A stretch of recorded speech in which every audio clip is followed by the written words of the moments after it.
The white cliffs of Dover stand defiant as workers drill into the chalk, a testament to human ambition in 1914. Engineers watch with grim determination as the sounds of machinery clash with the cries of seagulls overhead. A monumental undertaking begins. The Channel Tunnel, a symbol of man versus nature. Dust and chalk fill the air as the relentless drilling continues, marking the start of an era. In the engineering office, 1914, vintage lamps cast a soft glow on blueprints spread across a sturdy table. Engineers in tweed suits, mustaches neatly trimmed, huddle, a low hum of voices filling the room. Animated gestures punctuate the air as they tackle the tunnel's technical challenges. Brows furrowed in concentration, they point to the detailed plans, determination etched on their faces. The air is thick with paper, ink, excitement, and a palpable sense of ambition. Ventilation strategies and water seepage combat are key obstacles discussed. Sunlight floods the packed House of Commons in 1914, anticipation hanging heavy in the air. David Lloyd George stands, his voice resonating with unwavering conviction. "Imagine, gentlemen, the trade that will flow," Lloyd George declares, his gestures broad and persuasive. "The bonds that will strengthen us with France," he proclaims, his words echoing through the chamber. Winston Churchill nods in agreement, his gaze fixed intently on Lloyd George. In the Admiralty, 1914, sunlight bathes the room as Winston Churchill pores over naval charts, a storm brewing behind furrowed brows. He taps the chart, a glint of determination in his eyes, as he envisions a swift, strategic advantage. "This tunnel will provide a secure and rapid route," Churchill declares, his voice echoing with conviction. Memo to the War Council.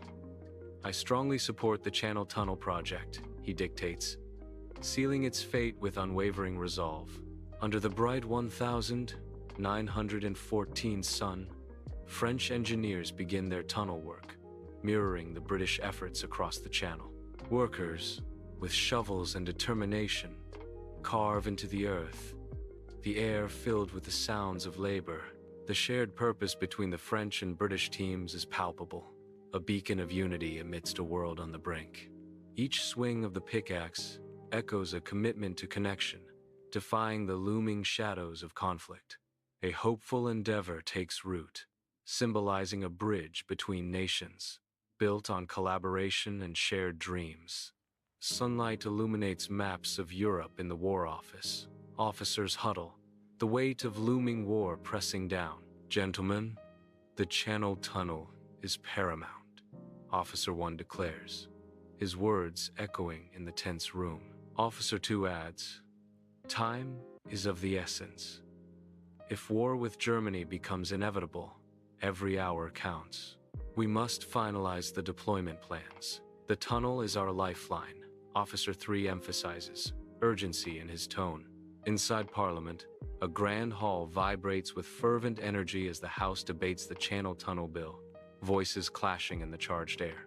Sunlight washes over determined faces, highlighting the intensity of the arguments for and against the ambitious project. Prominent figures step into the light, their words like swords as they present their cases to the attentive assembly. A palpable tension fills the room as each member casts their vote, the fate of the bill hanging in the balance. The final tally is announced, a moment of breathless anticipation before the eruption of cheers. The bill passes, a monumental victory, signaling the dawn of a new era for the Channel Tunnel proponents.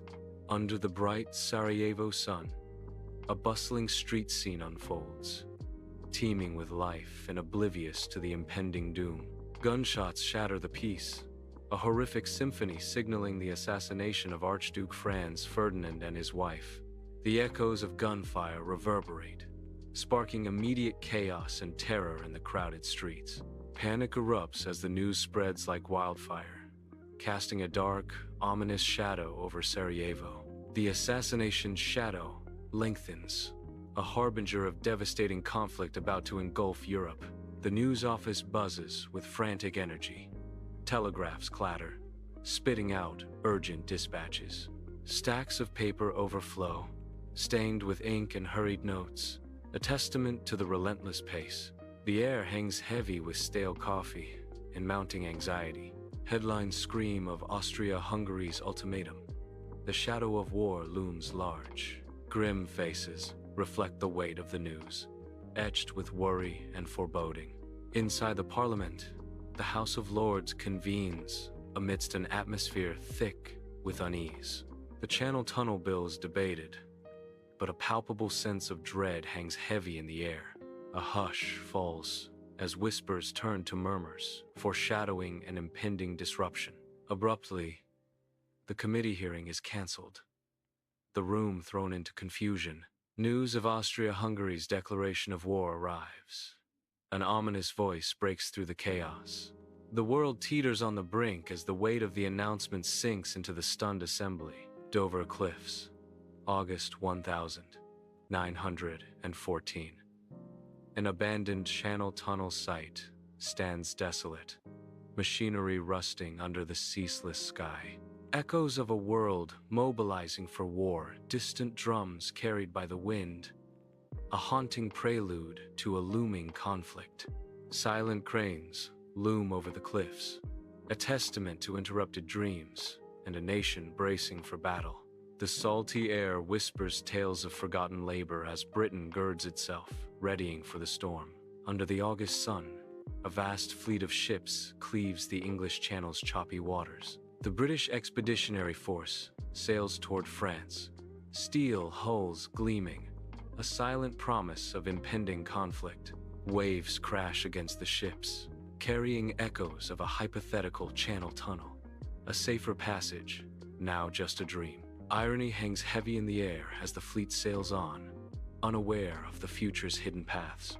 The sun flares, casting long shadows, a stark reminder of the perilous journey ahead. In a dimly lit war room, British military planners gather, cigarette smoke swirling around them, a palpable frustration hanging in the air. Planner 1 laments, "The U-boats are having a field day with our channel shipping."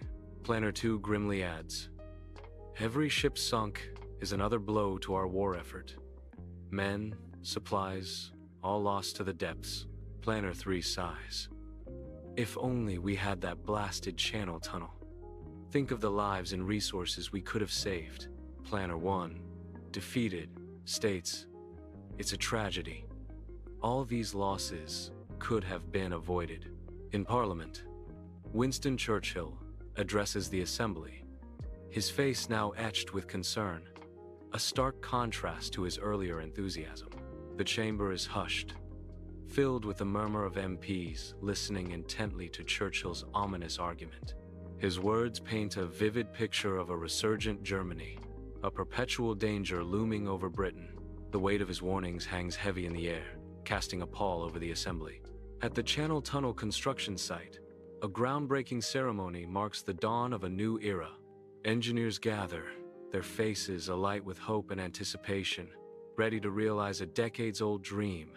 Construction workers cheer, celebrating the start of a monumental project. Heavy machinery roars to life, poised to carve through earth and connect nations.